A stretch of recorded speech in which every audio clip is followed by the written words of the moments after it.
tá? Então, tem alguma pergunta nesse sentido que eu quero fazer?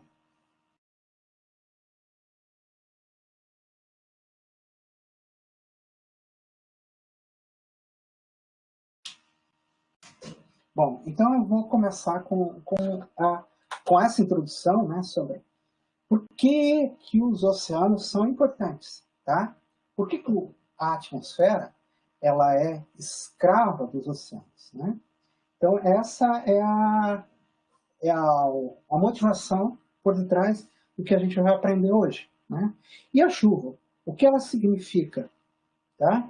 Então na aula passada, até a aula passada, a gente viu aqui o calor necessário, né, para aquecer um, um determinado, como é que foi mesmo a história? A energia da fé. Opa, vocês não estão vendo? Desculpa. Vamos lá. Então, a gente fez esse problema para vocês, né? A gente pegou e calculou a energia. Não, a gente não calculou, a gente começou a falar. Não, calculamos. Então, o consumo de energia durante uma febre, né? Então, a gente, quando faz isso, é uma pergunta bem interessante, porque se o ser humano, né, ele tem se os animais, vamos dizer assim, eles têm uma tendência, né, de a evolução, né, faz com que coisas que geram desconforto para a humanidade são... Oi? Não sei o que é. O senhor ia postar. Tá, deixa eu falar sobre isso depois. Então, deixa eu falar sobre essa... Bom, Tiago, eu não vou mais fazer essa enquete, porque eu vou manter a postagem, né? Aquela que vocês tinham, né? Eu fui mal informado pelo professor, pelo ex-professor de vocês, né? Ele disse para vocês que ele tinha prometido que ia manter a mesma estrutura. Então, estamos conversados. Eu não fiz isso né? Foi por desconhecimento. Então, então, muito embora eu acho que seria muito mais interessante que fazer provas, né? Bom, então, comentando sobre essa questão, né? Então, por que calor é importante? Então, a gente estava vendo ali o clima, né? A gente estava vendo a chuva. E a chuva, ela é fundamental para a vida, para as atividades econômicas. E eu estou falando, né? Eu não sei se nós temos aqui alguém que está no oeste do estado, tá? Tem alguém que é do oeste aí? Bom, já se manifesta ali no chat e diz para todo mundo como é que tá, se está seco ou não está seco, né? Ou se tem alguém de outra região, mesmo aqui no estado, né? Tem várias regiões onde os rios estão secando. Então, por que eles estão secando? Né? O clima. Por que o clima, tá? Ele é gerido pelos oceanos? Essa é a pergunta. E isso tem completamente a ver com a aula de hoje, que a gente está dando aqui. Então, também tem a ver o corpo humano. Daí eu estava falando antes, por que o corpo humano, por que a evolução manteve a febre, já que é algo que pode matar um ser vivo. Vocês têm uma ideia de por que isso acontece? Por que a biologia manteve essa elevação de temperatura? Por que a evolução não nos tirou isso? Né? É benéfico. Oi, alguém está falando aqui. Tiago, vamos ver se o Tiago fala. Ué, vamos ver. Por quê? Por quê? Pode abrir o telefone. Oh, uma boa opção, ó. É uma forma de nos avisar que algo está errado. Bom, vamos ver. É em função das reações. Tá. Bom, é uma forma de ensinar que tem alguma coisa errada? Sim, tanto que a gente sabe, né, que Normalmente ela vem com uma infecção. Amanda, vamos ver o que a Amanda vai falar aí, né? Pode se expressar aí todo mundo, é uma forma de combater a infecção, exatamente, tá? E o que acontece quando a temperatura aumenta?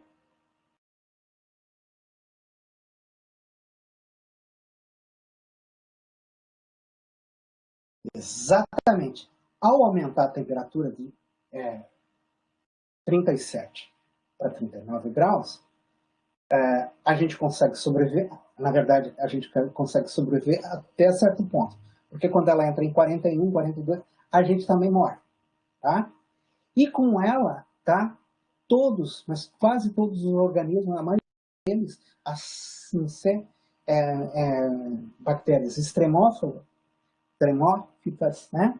Conseguem sobreviver a ambientes extremamente inóspitos, extremamente quentes, mas se eles são regulados pelos mesmos mecanismos que a gente tem, se eles precisam de água, se eles fazem metabolismo, eles vão morrer. Então, assim, nós mantivemos a febre como um mecanismo de defesa, tá? Por isso que eu tenho febre, devo tomar antibiótico? Não, não, isso é besteira. Você só tem que tomar antibiótico, porque antibiótico ele também diminui a febre. Um antitérmico, vamos dizer assim. Não, deixe até 39. Tá bom, deixe, porque vocês vão ter, se vocês fizerem o contrário, vocês vão ter efeitos piores para o seu organismo do que deixar a febre atuar.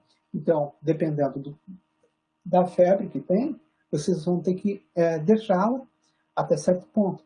Porém, se ela passar de 40, 41 graus, aí sim, aí tem que usar um antitérmico, aí tem que cuidar também com maneiras, né, de retirar o calor de você, água, etc. Essas coisas servem também, né? Talvez até sejam melhores do que simplesmente usar. Normalmente a gente toma um antibiótico, né, que já ataca essas bactérias, e também a gente toma o a gente toma um antitérmico. Oi, bati 40 de febre no corona. Tive que me jogar, ou tive que jogar num banho gelado. E interessante, Amanda, eu falei para vocês, né, que eu tive uma aluna que também pegou corona, tá? Ela pegou corona e disse que foi muito desagradável. Foi essa corona agora. Na verdade, no semestre passado, eu já tinha tido outras que tinham pego corona. E a impressão que me passou, na verdade, o que até o médico falou para essa minha aluna foi que essa nova cepa não existe mais assintomática. Todo mundo tem muita dor, né? Como é que foi para você, Amanda? Tem mais alguém que teve corona?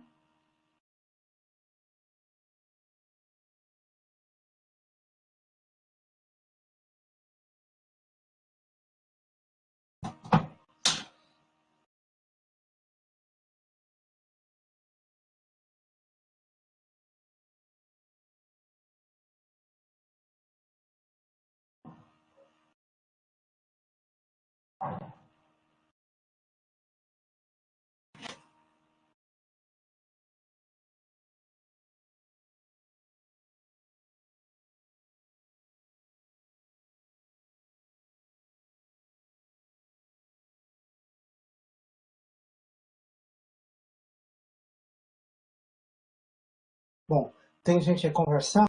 Então, enquanto isso, né, deixa eu falar para vocês sobre, sobre isso, tá? Vocês conhecem, né? O item presente, tá? Olha só, né? Reação de respiração não tive, febre, dor horrível, dor de garganta, né? E muito enjoo. Bom, isso que vocês estão vendo aqui é uma máscara, mas não é essas máscaras comuns, isso é uma máscara cirúrgica, né? Então, quando começou a Covid, a gente usava essas máscaras de pano. Tinha muita dificuldade com máscara de pano. Confesso que achava horrível pelo cheiro, pela dificuldade de respirar, e eu não me sentia seguro com elas, tá? Mesmo colocando várias camadas, tá? Então, Aí a primeira coisa que o meu cunhado, que é médico, meus cunhados que são médicos, né, falaram que foi para a gente, porque o preço barateou bastante, e a gente passou a comprar essa máscara aqui, uma máscara cirúrgica, tá?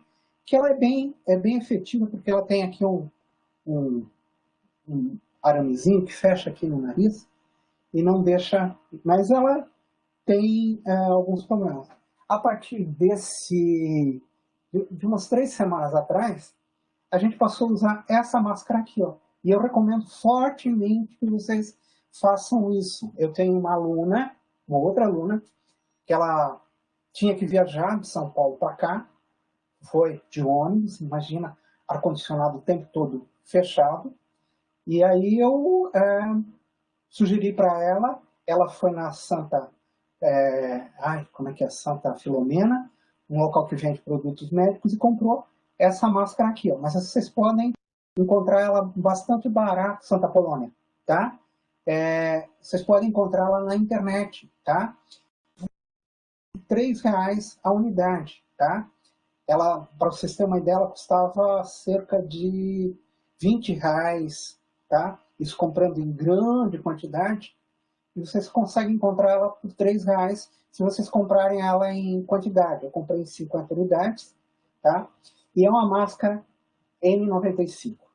Isso aqui é totalmente diferente. Não tem nada a ver com uma máscara, tá? 5,50 na Santa Polônia ontem. Ótimo, ótimo, ótimo. 5,50. Eu paguei 3. Elas vieram desse jeito aqui, ó. Né? Estão vendo? Ó, né? Individual. Por que eu comprei essa máscara? Justamente porque eu precisava ir acudir essa minha aluna, que ela não tinha ninguém, né? E então eu me preparei por sorte, né? Obviamente para não virar inconvenientes, né? Ela conseguiu um vizinho que era enfermeiro, né? E que a cuidou em casa, né? Mas ela está passando ainda com sinais bastante terríveis, tanto que teve que desistir do curso. Bom, então, usem essa máscara aqui, ó. Isso aqui não tem nada a ver com máscara de pano, tá? Ela é ótima de respirar, ela não embaça o óculos aqui para quem utiliza óculos. Eu consigo respirar ela fazendo,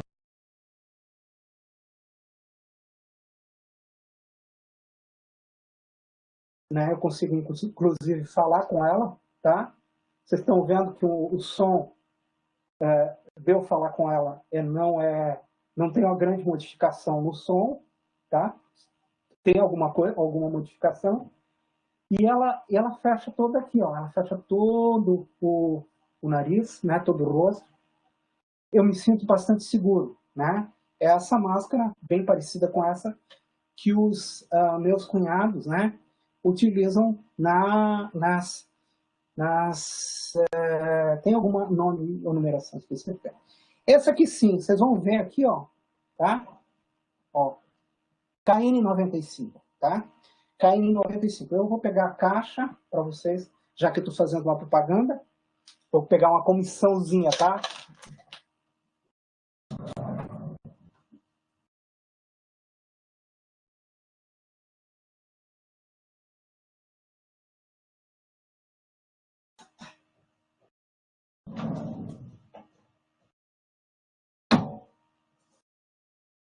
Ó, estão vendo aqui, ó? É uma DHH e ela está escrito aqui não medical, tá? Vocês podem ver que é não medical.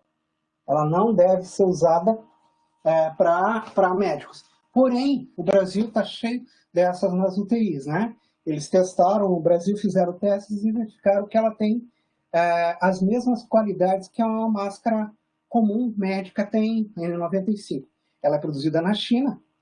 E a principal forma dela nos proteger, no caso dessa máscara aqui, além de ter 5 camadas de tecido, né? Ela também tem o seguinte, ela é eletrostática. Então, quando a gente coloca o ar-condicionado, por exemplo, a gente sente até um pouco de estática nela. E essa estática, justamente, que é o que é efetivo, porque eu tenho 3 tipos de gotículas, né, que estão compostas pelos vírus. Então, eu tenho gotículas grandes que entram em linha reta, né? Essas gotículas, elas são capturadas, né? A maioria delas por essas camadas de tecido. Eu tenho gotículas grandes, eu tenho gotículas pequenas, que elas são atraídas pela eletrostática, né? Tanto cargas negativas quanto positivas acabam pegando essas menores. As médias, né, são as mais complicadas. Então, é óbvio, né, não é 100%, mas assim, agora nós temos uma grande chance, né? Bom, tínhamos uma grande chance de voltar com aulas presenciais, porque a maioria teve essa onda, né? E a gente via caindo, né, a quantidade de vírus em Manaus, via essa mesma coisa acontecendo em várias regiões, mas, infelizmente, aparentemente nós estamos com uma outra cepa aqui dando problema. A cepa da África do Sul, ela chegou, né? Então, enquanto algumas cidades como Araraquara, por exemplo, onde eles descobriram essa cepa, estava caindo a quantidade, nas últimas semanas a gente viu um aumento na quantidade de doses. Mas, enfim, de qualquer forma, assim, ó, isso aqui é uma máscara dessa, vocês vão usar o dia inteiro, tá? É KN95, tá? KN95, vou escrever aqui, ó. Tá? 95. Depois até eu passo um local onde é que vocês podem comprar ela no Mercado Livre. Eu paguei há um mês atrás, mais ou menos, cerca de R$ 150 por 50 delas, tá? Entregues aqui na minha casa. Eu comprei num dia, no dia seguinte já estavam aqui. Mas tem ali né, que tem essas máscaras. Eu acho que tem supermercados que já estão vendendo elas, né, porque para ser mais baratas, elas têm que ser compradas em quantidade, né? Mas, enfim, eu recomendo fortemente que vocês, se vocês tiverem que sair para as famílias de vocês e tal, né, usem essas máscaras aqui. Por quê? Ah, o cara não gosta de usar máscara. Se ele usar essa máscara aqui, ele vai entender o que é uma máscara médica, tá? Porque isso aqui não tem nada a ver com aquelas máscaras de pano. Isso aqui realmente é confortável, ergonômico, né? Enfim. Bom, fiz a minha propaganda, tá? A outra, tá? Propaganda séria, eu não falei para vocês isso, mas é algo que eu tenho de um bom tempo para cá. Quando nós tivemos a última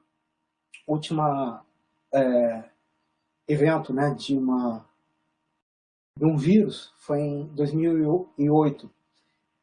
E aí, nessa época, começou a se popularizar o álcool gel em alguns locais. Eu tive o hábito, né, de sempre usar o álcool gel em todos os locais que eu entrava, né? E aí é o seguinte, eu posso dizer que na minha vida eu tenho pós, tá? 2008 e o antes de 2008. Antes de 2008 eu pegava todas, mas todas as gripes, não gripes, mas resfriados, mesmo outras ites que apareciam por aí, todos os vírus, eu acabava pegando todos, principalmente porque eu tenho filhos, né, crianças pequenas, acabava pegando todas.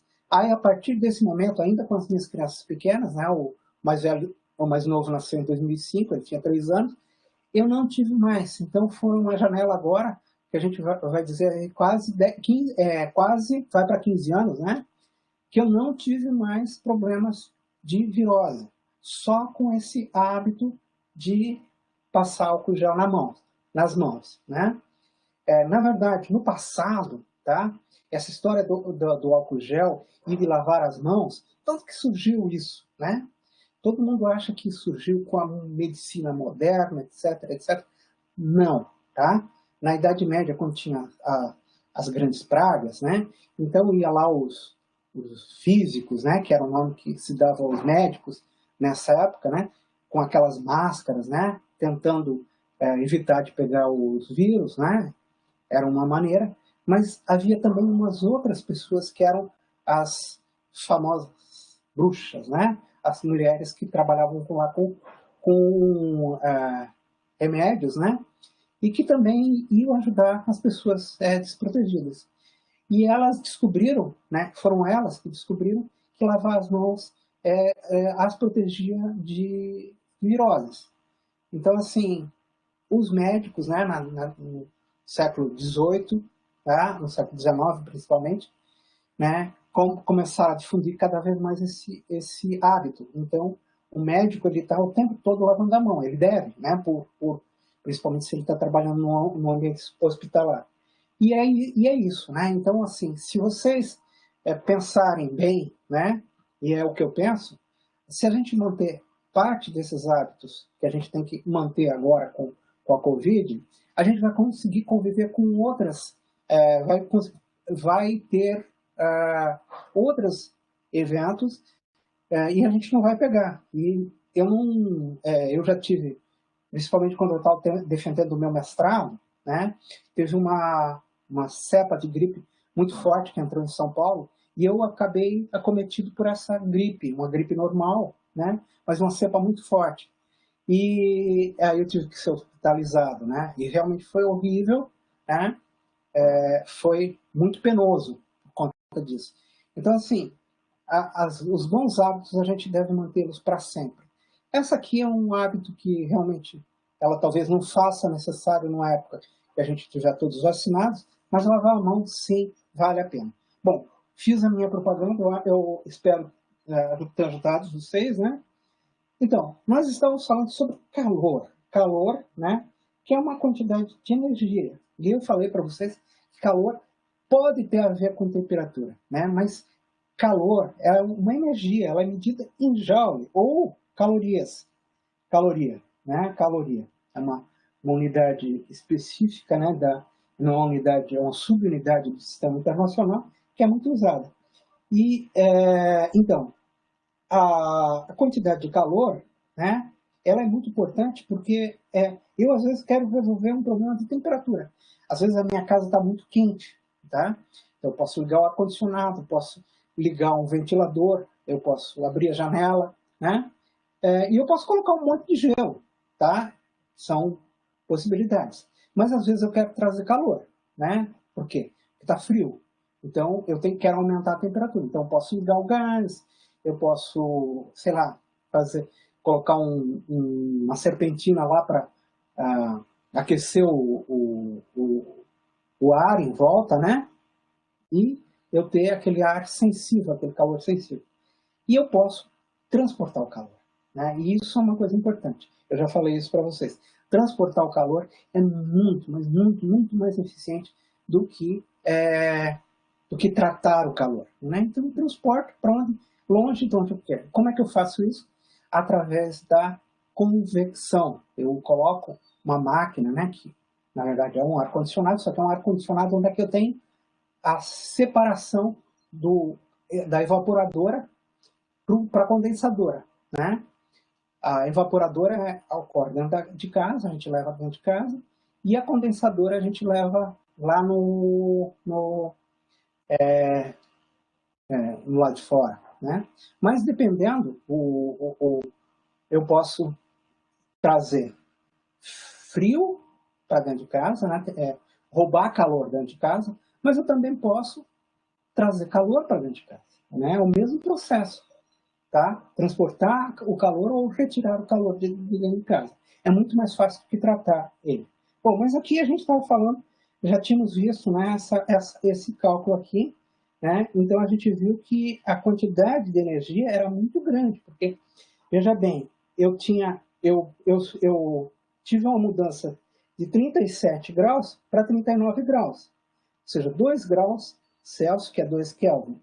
Mas como a capacidade calorífica da água, né, o C, é 14,19 joules por quilograma Kelvin, né? Então eu coloco aqui nessa fórmula, né, o Q igual a M, que é a massa, vezes o C, vezes o ΔT, né? Então olha aqui, ó, a massa a massa da pessoa é 80 quilos.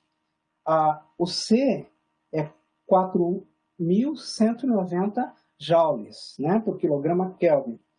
E a variação de temperatura 2 Kelvin. Podia ser 2C, que não muda nada o resultado. Então, isso vai dar 6,7 vezes 10 na 5. Uma quantidade de energia enorme. Então, assim, você se manter aquecido, você gasta energia, né? Gasta energia. Por que você tem que aprender essas coisinhas? Vocês vão ser praticamente cientistas que vão trabalhar com biologia, né? Então vocês têm que saber, né, que eu quero tirar o calor de alguém, eu vou ter que usar algum método para transportar esse calor para um outro local e tem que quantificar, né? E aí a gente precisa saber dessas histórias. Entenderam, né? Essa transformação aqui. Isso tudo aqui é medido em joule, né? Então, aqui a gente tem um aumento da temperatura e tem um aumento também do calor. Mas isso nem sempre é verdade. Quando a gente não tem isso, né? Quando a gente tem um calor de transformação, tá? O que é isso, né? Você transforma, você tem, por exemplo, a água, né? Ela pode estar lá em gelo. Eu vou aquecer esse gelo, ele chega a uma determinada temperatura, que é 0 graus Celsius, e se mantém assim até que todo o gelo está derretido, né? Ele vai manter um tempo nessa temperatura de 0 graus. Aí ela vai aumentando, né? Naquela razão, e a cada caloria, né, que você coloca, 1 grama, né, ela vai aumentar 1 grau até chegar a 100 graus. E novamente ali eu tenho a água a 100 graus até que ela evapora totalmente. Então nesses dois casos eu tenho os dois calores, né, de mudança de fase, né, os calores. Então quando ela passa, isso por quê? Porque lá na fase sólida os átomos eles estão organizadinhos, né, eles estão. E organizar na física é ter menos energia, né? E aí o seguinte, desculpa, aí eu tenho que bagunçar esses átomos. Para isso eu tenho que usar energia. Então eu tenho o fornecimento de calor para o gelo, mas a temperatura não muda, tá? A mesma coisa acontece, né? E é muito mais sensível quando eu tenho lá a ebulição da água, né? Eu coloco a chaleira dentro da água, se leva 1 minuto para ir de 0 até 100 graus, para evaporar aquela quantidade de água, leva 7 minutos. E isso, por sorte, né, a gente não provoca pessoas como o professor que é meio desastrado na cozinha, né? Então eu acabo, por conta desse negócio, tendo aí um tempo, né? Na verdade, eu aqui em casa eu utilizo a Alexa, né? Alexa, me avise em tanto tempo que eu coloquei água para ferver, porque senão eu destruí a casa, mesmo assim. Mas eu tenho 7 minutos ali a mais. Então, isso é por conta desse calor, calor de transformação, calor de evaporação, né? Então, o calor latente de transformação, seja ele é sempre dado da seguinte maneira, o L, tá? Que é o calor latente, né? Vezes o M. E esse L, ele vai depender de que transformação a gente está fazendo. Então ele vale tanto se eu tenho, por exemplo, eu estou líquido, tá? E eu vou fazer sólido, quanto eu tenho sólido, eu vou fazer líquido. Quando eu tenho líquido, eu vou fazer gás, eu tenho gás e faço líquido. O L é o mesmo, tá? E aí eu tenho o LV, que é o calor latente de vaporização, e o LF, que é o calor latente de fusão, né? Então eu gasto essa energia não elevando a temperatura, mas fazendo com que as ligações químicas, né? Eu tenho lá pontes de hidrogênio, no caso líquido, e tenho também pontes de hidrogênio ainda mais fortes, no caso sólido, que tem que se romper. E aí, para isso, eu preciso calor, eu preciso executar trabalho sobre esse líquido para eles mudar de fase. Então, aqui a gente tem, né, uma lista, tá, bem grande, tá, de calores, pontos de fusão, pontos também de ebulição, né, a temperatura de ebulição em Kelvin e aqui em Celsius, né, e aqui os calores latentes de fusão e de vaporização de várias substâncias. Então, a primeira aqui é o hélio, tá? Olha, o hélio é uma substância surpreendente, porque até hoje a gente nunca viu o hélio na forma sólida, tá? Não se sabe se o hélio, né, fica sólido, então provavelmente não. Ele é a única substância que não fica sólido, né? Mas ele fica líquido e ele tem a temperatura que ele passa a se ebulir é 4,2 Kelvin, ou seja, menos 168,93 graus Celsius, né? E aí o calor que ele utiliza é 2,29 vezes 10 na 3 joules por quilograma. Aqui não tem o Kelvin porque a gente não tem mudança de temperatura, tá? Então muda um pouco Aqui a gente tem o hidrogênio. O hidrogênio, ele é sólido, né? Abaixo de 13,84 Kelvin, né? Ou seja, e aí ele gasta, né? O calor latente é 58,6 vezes 10 na 3 joules. Bom, vocês podem olhar aqui vários gases, né? Vários gases. E o álcool etilênico, né? O álcool etilênico, oxigênio, nitrogênio, mercúrio, né? E a água. A água, obviamente, o 273 é o ponto de Kelvin, ou 0 graus Celsius, né? O ponto de fusão da água, né? E o ponto de ebulição é 373,15. O calor de transformação da água, né? O calor latente é 334,7. Agora, olha o calor latente. Então, esse é o calor, né, de fusão do gelo. Olha o calor latente, né, de vaporização da água. É 8 vezes maior. 8 vezes maior. E agora, olha a água em relação a qualquer outra substância aqui que a gente convive, né, com temperaturas mais próximas aqui de 0 graus. Não olhe para essas temperaturas muito altas, né? Muito altas. Então, o que acontece com a água? A água é uma substância que tem um calor latente, tanto de... Na verdade, a água tem um calor específico grande, ela tem um calor latente de fusão grande, comparado com outras substâncias, e tem um calor latente de ebulição, né, de evaporação, que é simplesmente enorme, tá? Enorme, tá? Eu estava falando quando eu falei do negócio da chaleira, né? Então, aqui a gente tem um gráfico. Então, vamos supor que a gente coloque, né, um potezinho de água,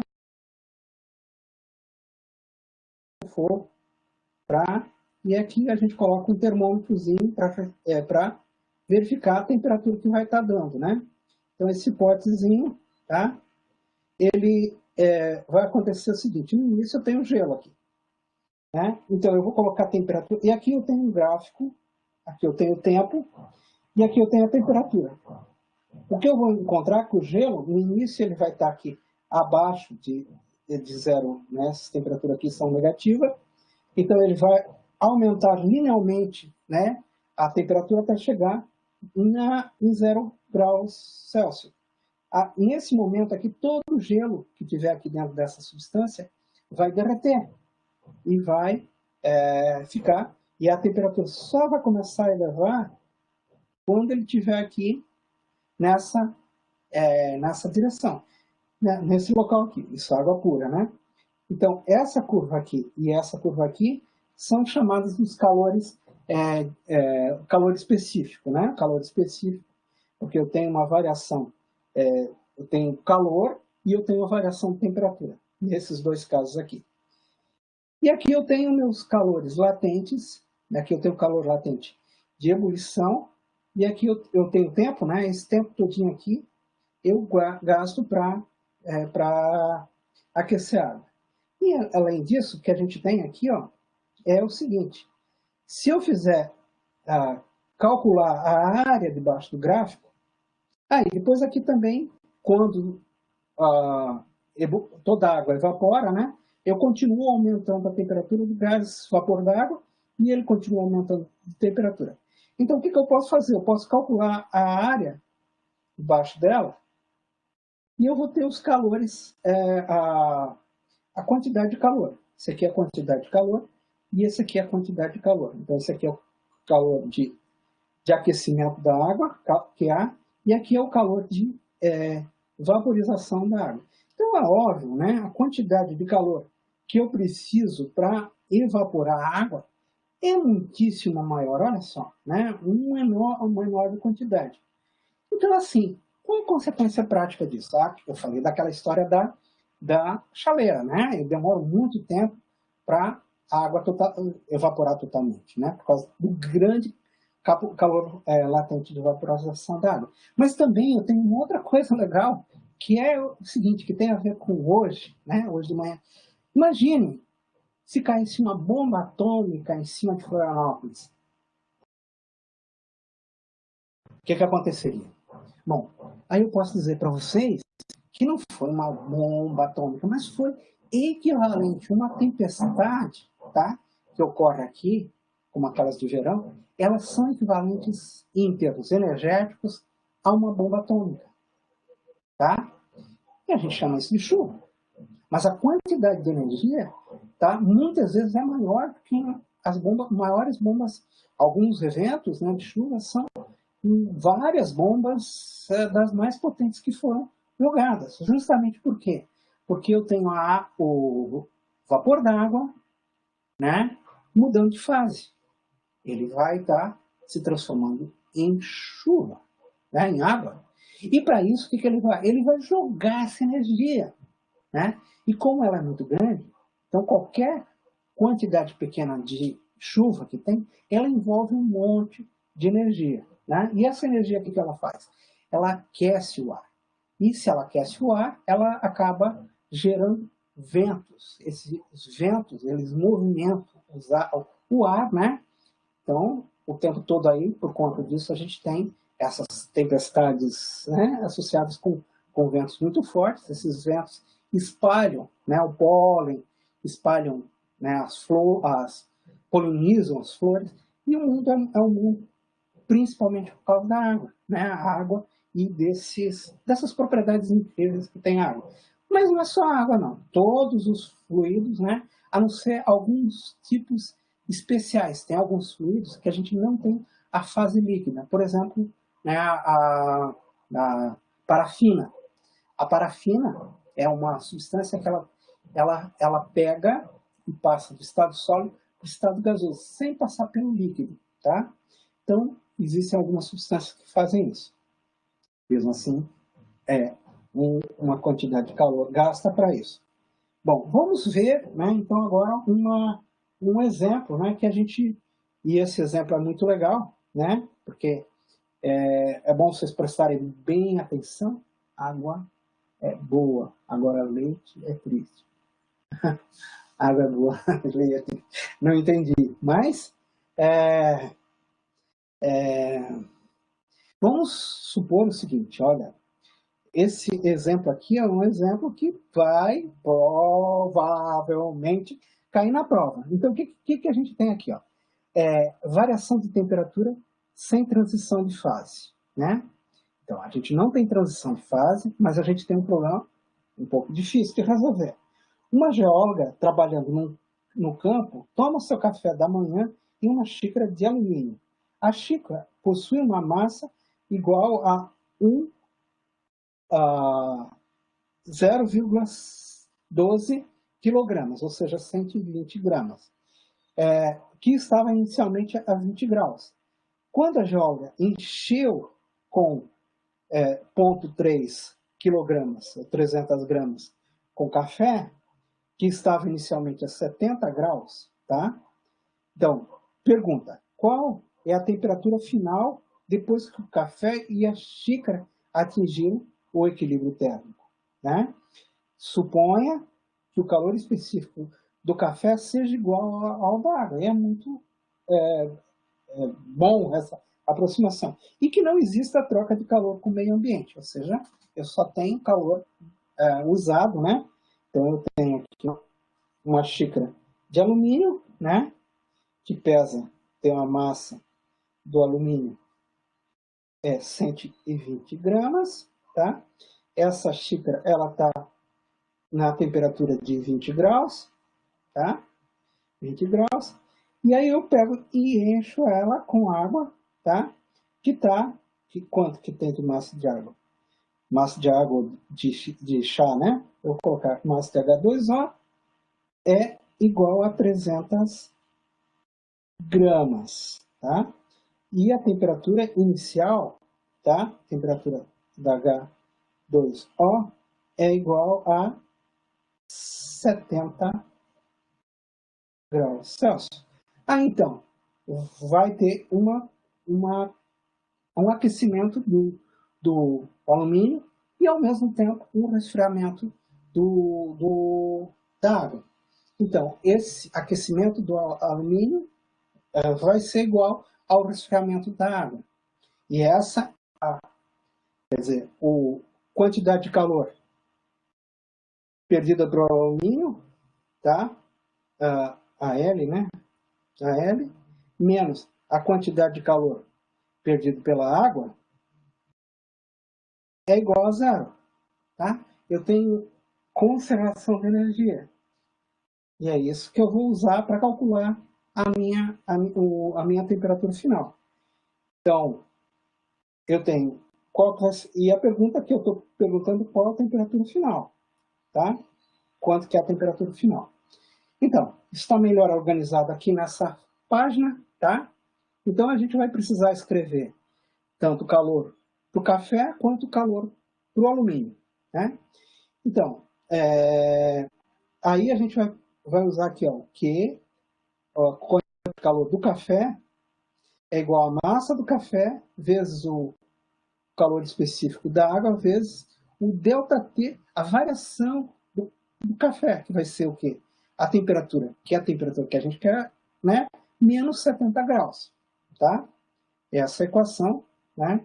E aqui o ΔQ, ou Q, tanto faz, é o ganho de temperatura positivo do alumínio, que vai ser também dado pela massa do alumínio, a capacidade específica do alumínio vezes o ΔT, tá? Então, massa do alumínio, 12 gramas, 12 quilogramas, o calor específico,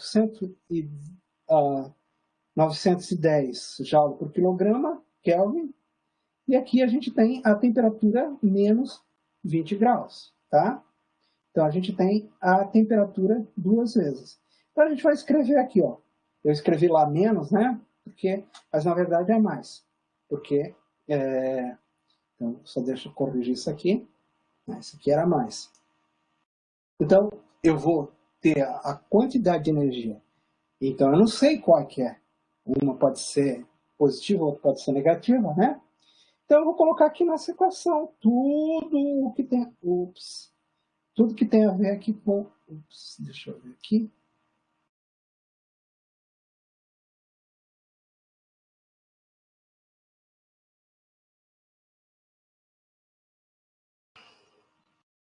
Então, o que eu vou ter que colocar aqui? Eu vou ter que colocar cada uma dessas coisas que a gente colocou, tá?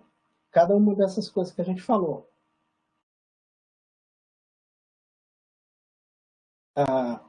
Então, aqui os 0,3 quilogramas é a massa da água. Esse 4.190 é a capacidade específica da água, né? A temperatura a gente não sabe, menos 70 graus, tá?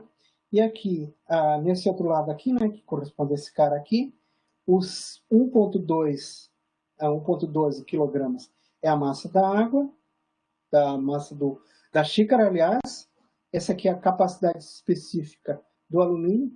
E aqui a diferença de temperatura, né, a T menos o ΔT, que é a temperatura inicial, né, a temperatura final menos inicial. Temperatura final menos inicial, tá? Aliás, desculpa, é o contrário, né? Aqui é a temperatura final e aqui a temperatura, aqui a temperatura final é essa inicial. Essa temperatura inicial, essa temperatura final, tá? Então, a variação que tem, que é importante. Nesse caso aqui, eu vou ter uma variação negativa de temperatura. É que eu vou ter uma variação positiva de temperatura. É isso que é importante. Tá? Bom, e aí eu faço essa conta, né? E aqui vai dar a temperatura de 66 graus Celsius. Essa é a temperatura final que vai ficar a xícara. Ou seja, apesar do alumínio, né? Como a água tem uma capacidade específica muito maior que o alumínio, a temperatura do teu chá só caiu 4 graus, tá? Para aquecer o alumínio, para deixar ele na mesma temperatura do café, chá. Bom, vamos ver agora que eu estou com 2h30, já estamos indo para o final, tá? Então, eu tenho mais duas coisinhas para falar para vocês, que é as formas. Antes, deixa eu falar para vocês. Eu tenho 3 formas de transferir o calor, tá? Quais são? Eu vou fazer um quiz aqui na A, na B e na C. Eu quero que vocês respondam, tá? Então, vamos colocar aqui, ó, transmissão de calor. Então, transmissão de calor. São formas de transmissão de calor. Então, no A eu vou colocar aqui transporte,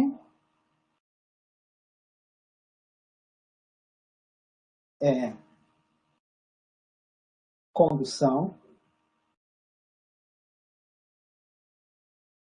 e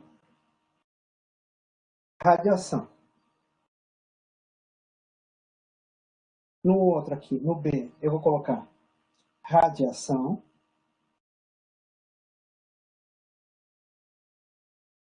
condução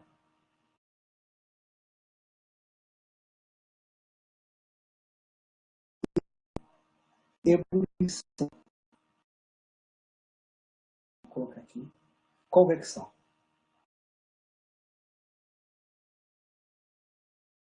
E aqui no último, né? Vamos colocar aqui convecção,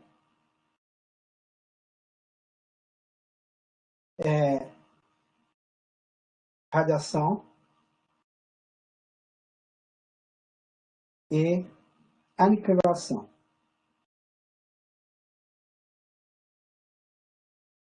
Eu aniquilo o calor, né? Eu transporto o calor, né? Qual dessas 3 aqui é a correta? Eu vou colocar o quiz, né? Vamos lá. Vamos ver quem é que está prestando atenção aqui, quem é que consegue se antecipar aqui. Vamos ver se todo mundo se acerta aí. Temos 23. Por enquanto está muito bom, está muito bom.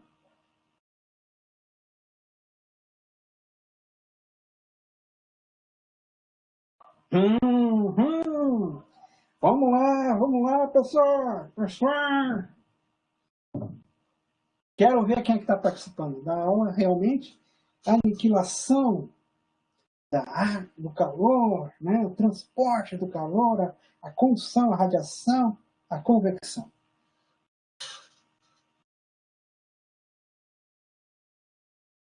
Bom, a gente já teve aqui 17 pessoas participando, né? Então vamos dar uma olhada lá no resultado, né? Tirar aqui essa para vocês verem. Então, parabéns, a opção B está correta. 15 pessoas acertaram. Né? Parabéns, hein? Melhor turma que eu tive, né? As outras não tiveram desempenho tão bom. Então, radiação, condução e convecção é o que a gente vai ver agora, né? São as 3 formas, né, de transportar, porque o transporte não é porque cada uma delas eu transporto calor através de radiação, através de convecção e através de condução. E a aniquilação, energia, é algo que não se cria e não se aniquila. Energia só se transforma. E transforma a energia, né? A energia é justamente isso. Então, a aniquilação não pode ser, né? Não aniquila a energia. Eu gostaria de aniquilar uns negacionistas que tem por aí. Não vou nem falar do nome, que vou perder aí as estribeiras, né? Mas realmente a gente já poderia estar bem melhor, né? Nós já poderíamos estar em outra fase se a gente tivesse um pouquinho mais de cabeça, né? Se a gente tivesse pessoas aí que pensassem um pouco mais, né, no país, né? Não teríamos nem tantos problemas. Enfim, mas de qualquer forma, tivéssemos máscaras desde o início, alguém buscasse máscara, vamos produzir máscara. Esse país produz um monte de coisa, produz até avião, até foguete, a gente já lançou foguete para o espaço. Pô, não consegue produzir uma máscarazinha dessas, né? E uma máscarazinha dessas é muito melhor do que essas coisinhas que a gente faz aqui em casa, né? As minhas mascarazinhas, né, que eu fiz no início, até tentei fazer vídeos sobre isso, e realmente são todas umas porcarias. Enfim, mas enfim, aniquilar é uma coisa ruim. Não acontece. Bom, então vamos ver o seguinte: mecanismo de transferência de calor. Então, há 3 mecanismos, né, pelo que o calor é transferido de um objeto para outro. São a condução, convecção e a radiação. Sem dúvida nenhuma, a que a gente mais experimenta na nossa vida é a tal da condução, tá? A condução, ela ocorre quando eu tenho um contato, né? Então, a potência, tá? Potência é sempre uma quantidade de trabalho numa unidade de tempo, né? Então, aqui é uma quantidade de energia por unidade de tempo. Ela é dada por essa fórmula aqui, ó. O K, que é a condutividade, né? A calorífica, que é uma propriedade do corpo, tá? A área e a diferença de temperatura quente e fria. T hot, H, TC, T cold, né? Dividido por quê? Pelo L, que é a distância entre eles. Então, como é que a gente tem? Aqui a gente tem um reservatório frio, tá?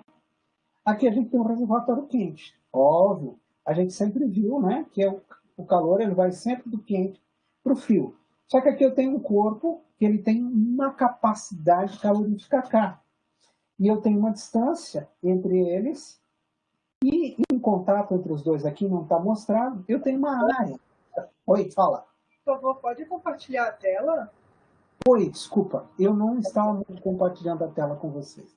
Que pena. Então, deixa eu falar tudo de novo, tá? Então,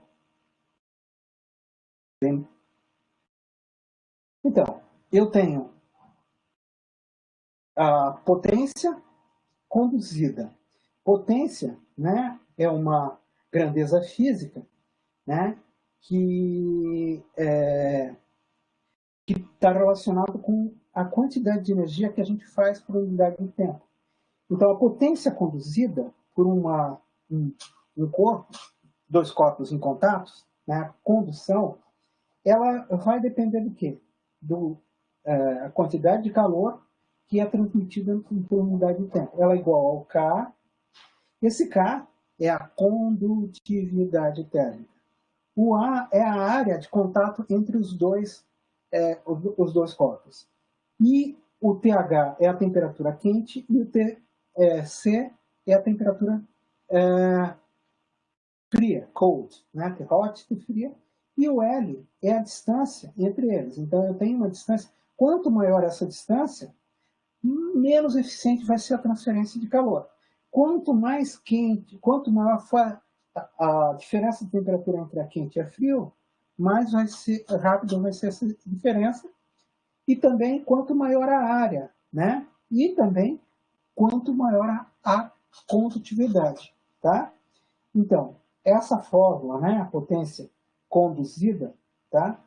ela é o Q sobre o T, ela é igual ao K, A, o TH menos o TC, dividido pelo L. Né? Então, o K é conhecido como a condutividade térmica. Condutividade térmica, ela é uma propriedade que ela tem em comum com a eletricidade. Todo material que é bom condutor de eletricidade é também bom condutor térmico, né? Então, é o mesmo processo. A maioria dos materiais são péssimos condutores de calor, tá? Além disso, a gente tem o L aqui, ó, tá? Quanto maior esse L, e além disso, com o tempo, a gente gera gradientes muito fracos de calor. Então, a condução de calor é uma coisa super ineficiente.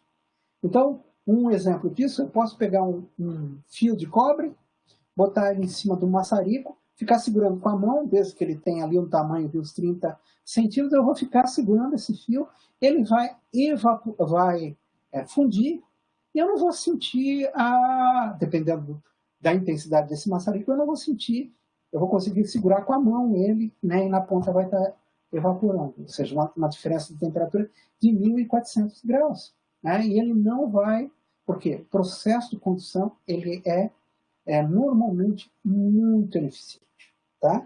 Mas é assim que é feito, né? Então aqui a gente tem um gráfico, né, dos materiais. Por exemplo, vocês estão agora usando um computador. O computador ali tem um fã, né? Então esse ventilador, ele está em cima, provavelmente, de uma carcaça de alumínio, né? E esse alumínio ou cobre, né? Provavelmente cobre, que vai facilitar o transporte de calor, né? Mas alguns colegas de vocês que gostam de games utilizam PC Gamer, e normalmente o PC Gamer ele utiliza um líquido, um líquido refrigerante, né? Um líquido que muda de temperatura, como água, etc., para fazer esse esfriamento, e é muito mais eficiente, né? Então, aqui a gente tem metais, o alumínio, né? A condutividade do alumínio é grande, latão. O cobre é enorme, por isso ele é usado, né? Só que o cobre é caro.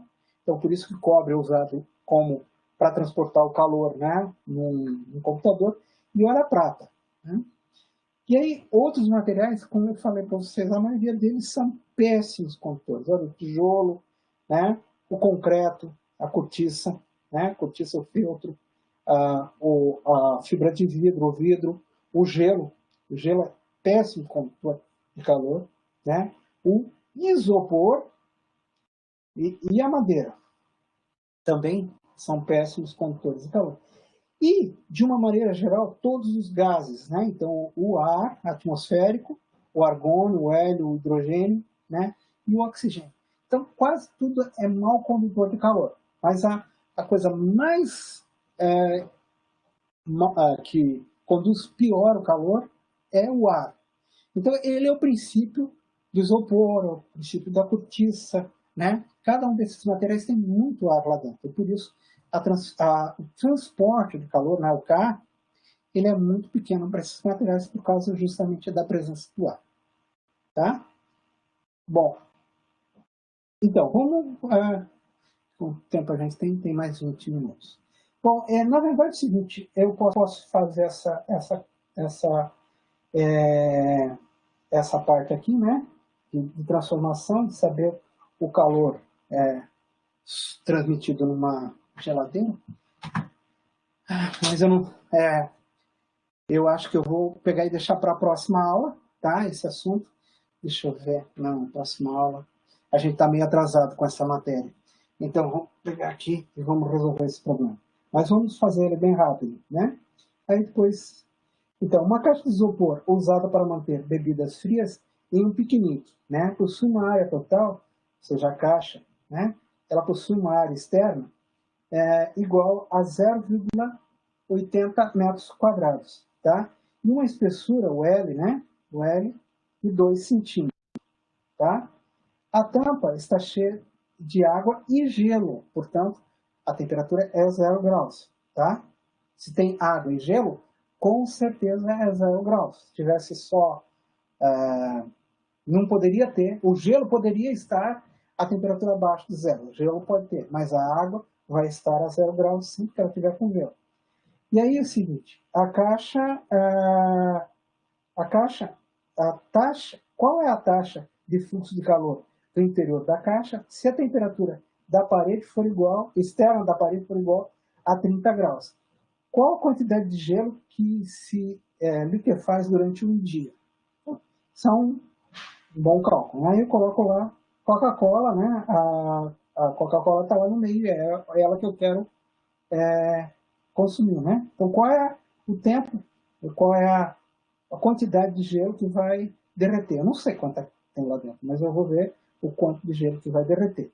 Então, a gente tem que fazer o seguinte, a gente tem que aplicar a fórmula, né? Que o P, que também pode ser chamado de H, né?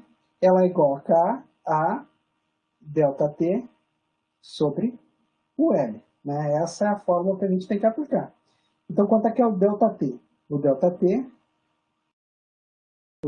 vai ser igual a 30 graus, que é a temperatura externa, menos 0 graus. Então, o ΔT, a variação de temperatura, é igual a 30 graus Celsius. Tá? O L, né? O L é 2 centímetros, ou seja, 0,02 metros. Tá? E aí, a condutividade, a gente vai ter que ir lá procurar quanto é que é a condutividade do alumínio, né? Então, ela é 0,01 watt por metro, tá? Por Kelvin, a condutividade, watt por metro. E o que mais? E a área, tá? É igual a 0,8 metros. Então, colocando tudo isso numa conta, né? Botando aqui na calculadora, eu tenho 12 watts, ou seja, eu tenho 12 joules por segundo de transferência de calor por conta dessa caixa, né? Por conta de ter 2 centímetros, ter essa diferença de temperatura. Então, esse é o item A da pergunta. Agora, o item B, ele pergunta o seguinte, né? Não, ainda assim, ele pede qual é o fluxo de calor. Então, essa aqui é a potência, esse 12 aqui é a potência transmitida de calor. Agora eu quero o fluxo total de calor num dia. Então eu vou ter que multiplicar por um dia, né? Um dia, lembra? Dia tem 24 horas, tá? Né? Vezes 3.600 segundos. Isso vai dar 86.400 segundos. Então, um dia tem 86.400 segundos. Por isso a gente está multiplicando por esse número aqui, 86.400. Então, a quantidade de calor é o H vezes o T. Então, 12 joules por segundo vezes 86.400 vai dar 4,04 vezes 10 na 6 joules. Então, essa quantidade de calor que está sendo transmitido para o lado de fora, né? Então, se a gente pegar o calor latente do gelo, que é 3,34 vezes 10 na 5 joules por quilograma, tá? Então, a massa, como o Q, né, é igual ao L vezes o M, né? A massa, a quantidade de calor, quando eu tenho mudança de fase. Então, eu posso pegar aqui e isolar que o M vai ser igual ao Q, simplesmente dividido pelo L de fusão, né? Então, aqui é o que eu tenho aqui, ó, nessa formulazinha aqui, ó, estão vendo? Então, o Q a gente já calculou lá em cima, tá?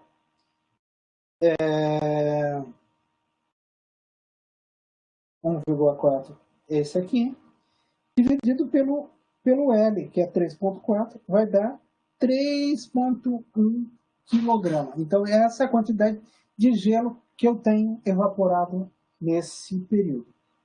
Basicamente é só, tá? Aí a convecção, a gente não tem que falar muito. Ainda dá para falar sobre isso. Então, a convecção. Apesar da convecção ser o processo mais efetivo, tá? Para transportar calor, tá? Não existe nenhuma fórmula muito fácil, didática, de eu apresentar para vocês como que isso é feito, tá? Então, como é que ela é feita? A convecção, ela sempre ocorre que tem diferenças de temperatura. Então, essas diferenças de temperatura, elas geram aquecimentos diferentes, densidades diferentes.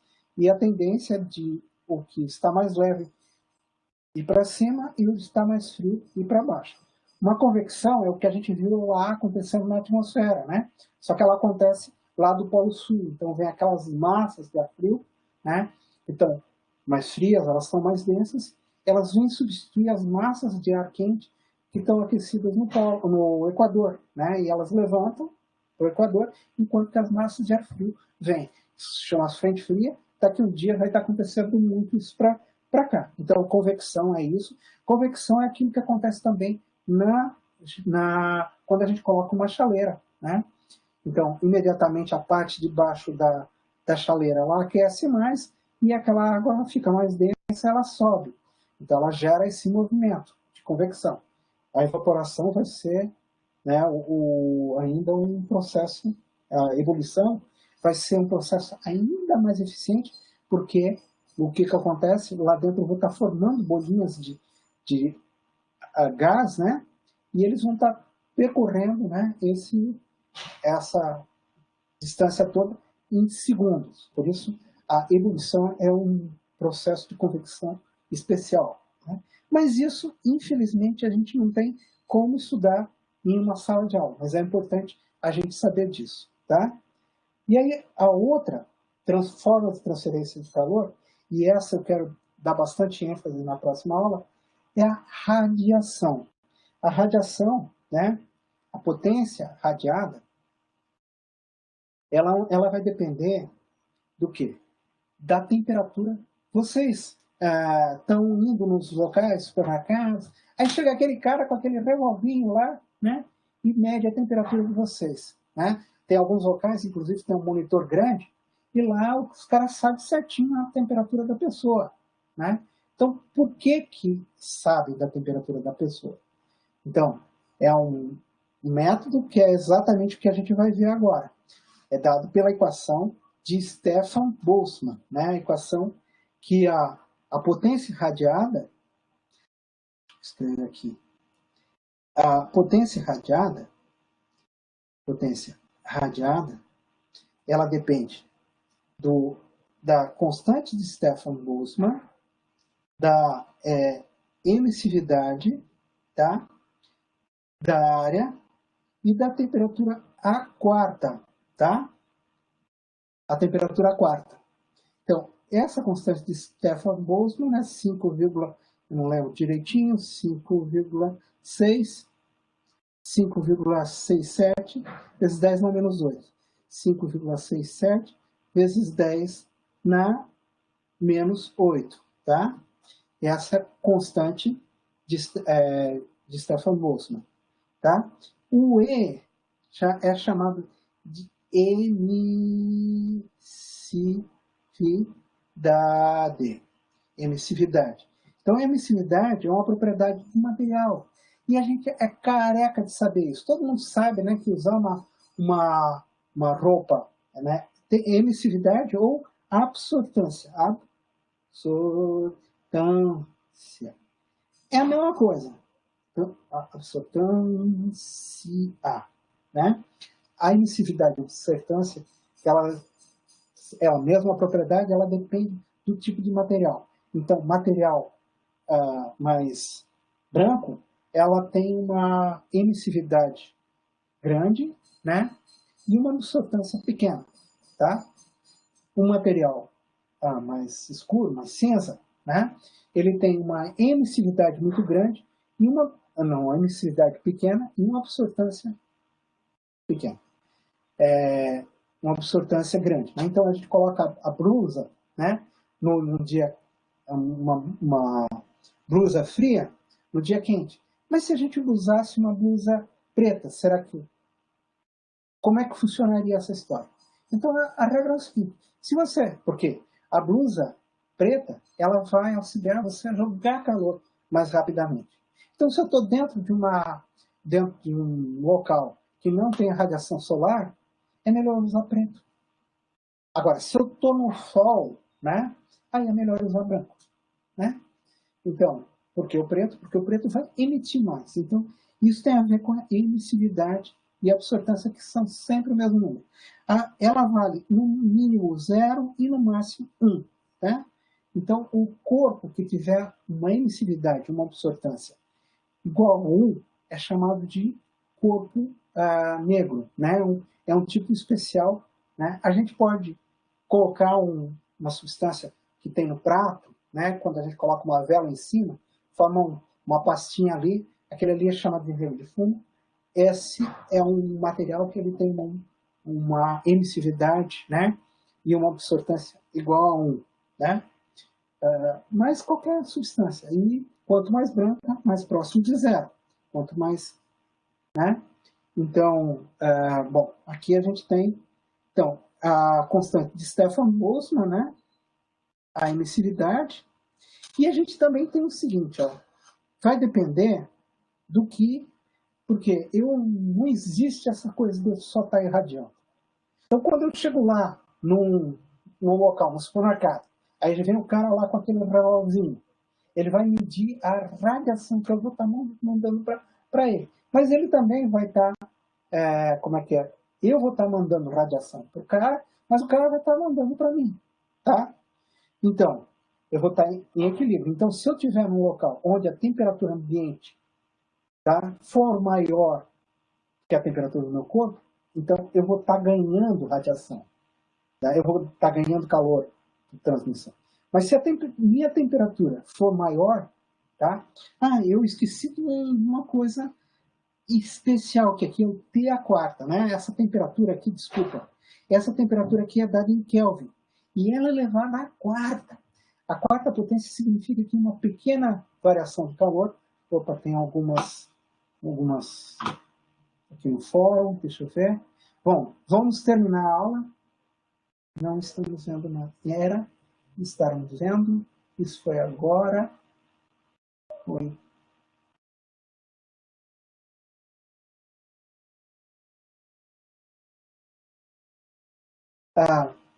O Thiago está perguntando alguma coisa aqui para mim. Bom, então, essa é a radiação. A radiação, ela depende da temperatura quarta. Então, quanto maior a temperatura, maior vai ser essa radiação.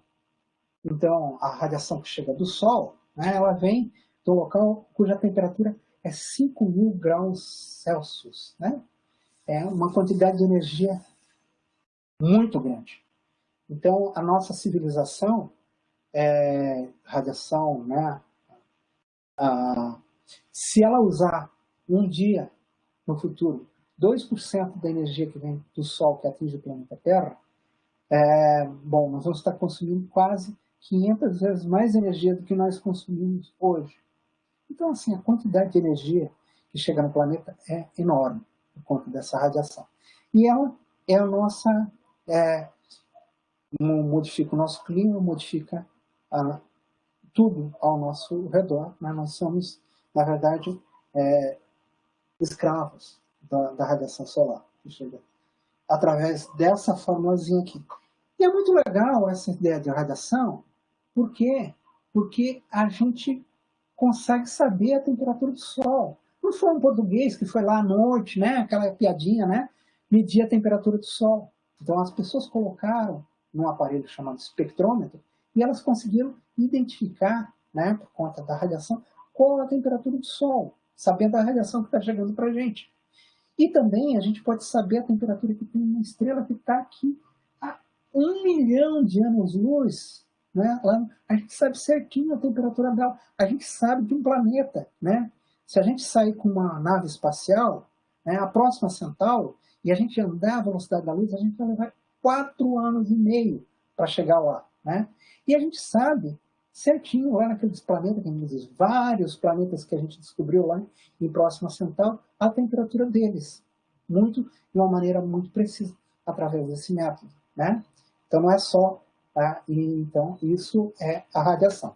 Ela é muito útil, né, para quem trabalha na área de ciências agrárias, né, que quer saber, tem uma coisa chamada sensoriamento remoto, né? Sensoriamento remoto permite que a gente identifique problemas numa plantação, identifique florestas, incêndios, tudo isso.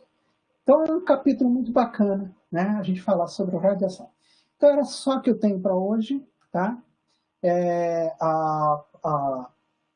As pessoas que ficaram aqui na aula vão ter a presença anotada, né?